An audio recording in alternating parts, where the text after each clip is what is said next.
মাছের দোকানে দাঁড়ায় আছে। কামাই তো করা হয় এত একটা ঠেঙ্গা তো এত খালিয়া নাই, অর্থ নাই। টাকার জন্য মাছ দেখতেছে, কিনতে পারতেছে না। না। আমি লক্ষ্য করতেছি দূর থেকে যে চাচা এখানে দাঁড়ায় মাছ দেখতেছে। দেখতে কিনবার মতো তার শক্তি নাই, খুব মানে দুর্দিন। চাচা আমরা কি দাঁড়াইতে পারি না একটু পাশে? হ্যাঁ, 100 বার। কোনটা খাইতে মন চায় দেখেন তো। ওইটা আচ্ছা ঠিক আছে।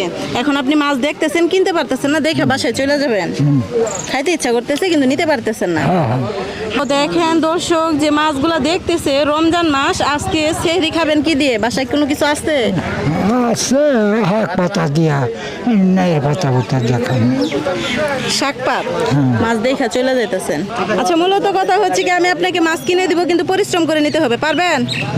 পারবেন? আলহামদুলিল্লাহ। পারুক না পারুক কিন্তু ভরসা আছে যে পারবে। এই মাছটা যদি আপনি হাত দিয়ে উঠাইতে পারেন, এটা আপনার। উঠান, আপনার। আমার একটু সাইড দেন, সাইড দেন।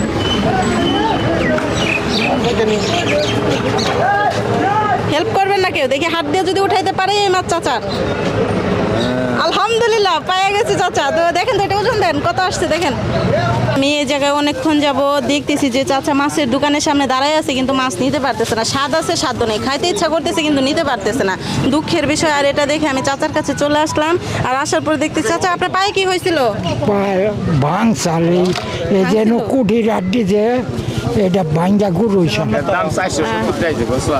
কত টাকা আসছে চাচা? 474 টাকা, 70 টাকা দিন। 50 টাকা দিন, 50 টাকা দিন, 450 টাকা দিন। কেজি কত দিলেন? 320 টাকা। কয় কেজি হয়েছে? 1 কেজি 484 গ্রাম, 320 টাকা কেজি ধরছি। 474 টাকা দাম আছে। 350 টাকা দিন, 450 টাকা দিন, 300 করে দিন, 450 টাকা দিন। 450? 450 আসছে। টাকা দেন। টাকা তো নাই আমার কাছে। মাছ যে আপনার ওজন করতে গেলাম, ওজন করলেন, এখন টাকা ছাড়া দোকানদার মাছ দিব?